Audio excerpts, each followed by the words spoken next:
you have anything you want to talk some more? No, I'm all right. I'm okay. I just think my father was... Take your time. Finish up when you're ready. Anyway, disclosure is what we need. There are many more people like me that are running around with secrets that they can't talk about because nobody will release it. And I think we should get together even with the Russians, because I'm sure they know a hell of a lot more about these aliens than we do.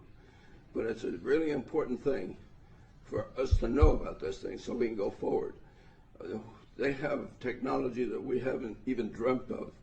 I'm sure their propulsion system was something like anti-gravity or something like that, because they could stop on a dime and take off at Mach 10 or greater. It's unbelievable what they can do. So we need to know these things. So the only reason I'm here is to tell you, let's disclose this whenever we can. Please. Thank you.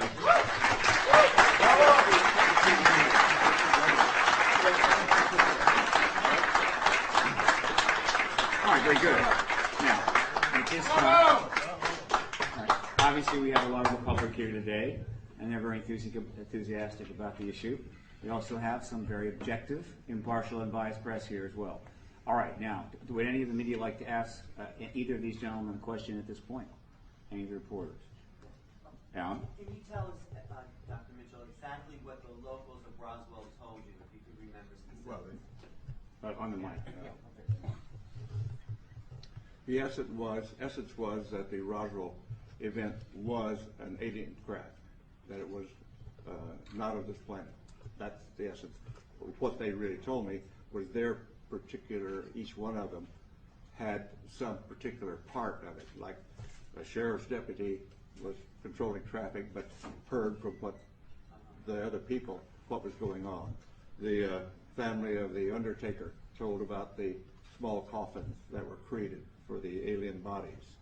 And my Air Force family friend said yes, he had heard the same thing from Major Brazel. Each one of them just told what their portion of the activity was all about. So putting it all together, the sum total was, yes, it was an alien spacecraft. Okay. Another question from the media at this time? You happy right now? Obviously, these gentlemen will be available for further questions afterwards, which I know is customarily what happens.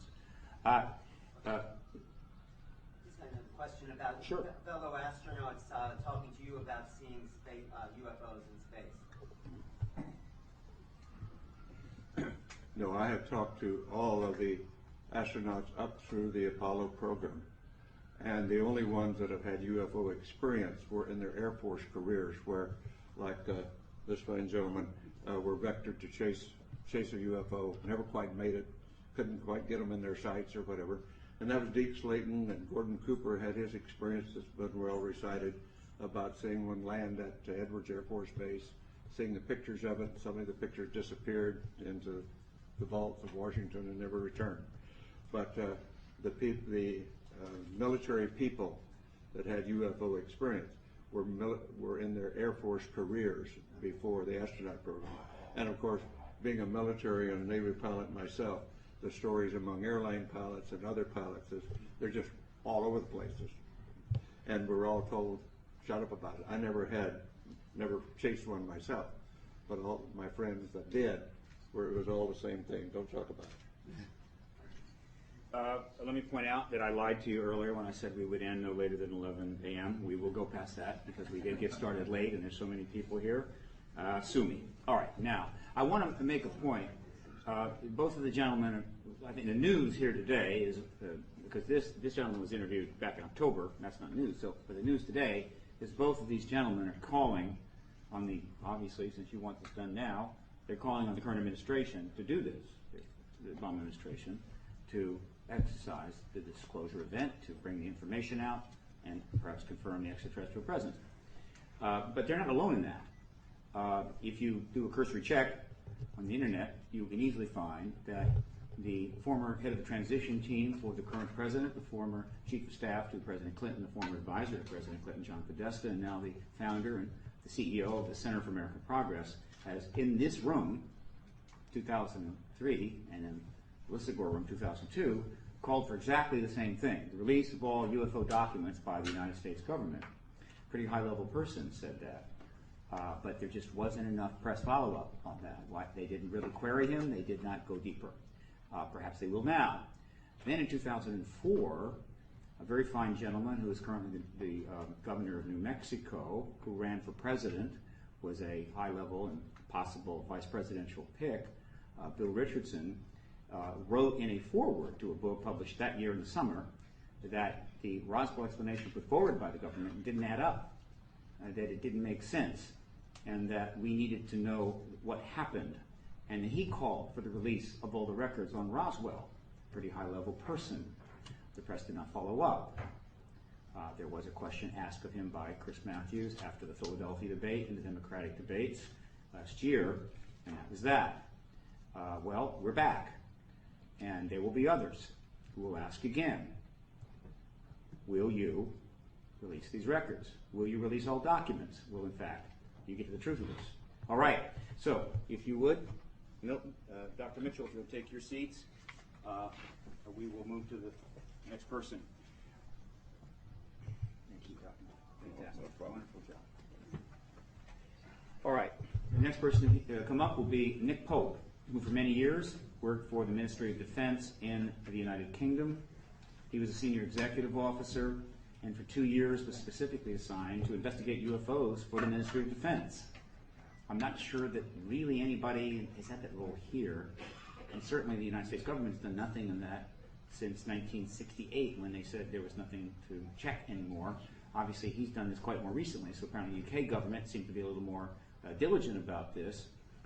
And the reason he is here is because the UK government made a decision right after the French government started releasing all of their files to the internet to start releasing the UK files.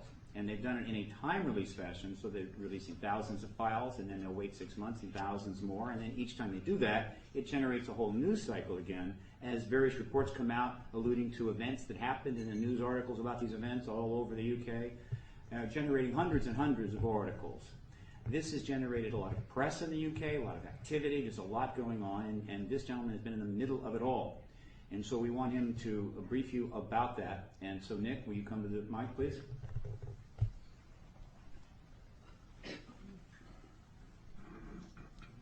Thank you. Good morning. I worked for the Ministry of Defence for 21 years, and between 1991 and 1994, I was actually the person responsible for investigating UFO sightings. 95% of them turned out after investigation to be misidentifications of fairly ordinary objects and phenomena. But there were some interesting cases in there, including sightings by police officers, pilots, both commercial and military, UFO sightings tracked on radar. As Steve said, the British government is in the process of releasing its entire archive of UFO files, and one can now go to the Ministry of Defence website, the National Archives website, and see tens of thousands of pages of documentation.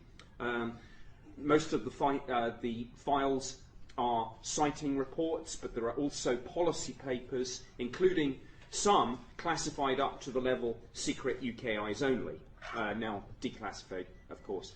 There have been 3 batches of files released to date, and it was the last batch of files, last but one batch of files that included the report of Major Milton Torres's sighting. UFO sightings in Britain continue. There were twice as many reported to the Ministry of Defence in 2008 as opposed to 2007. Cases included an interesting one on 2nd of May last year, where a police helicopter had to take evasive action to avoid what the pilot described as a UFO. And again, this report can be read on the website of the AirProx board. AirProx is air proximity, and it's jointly sponsored by the Ministry of Defence and the Civil Aviation Authority, which is the UK equivalent of your FAA.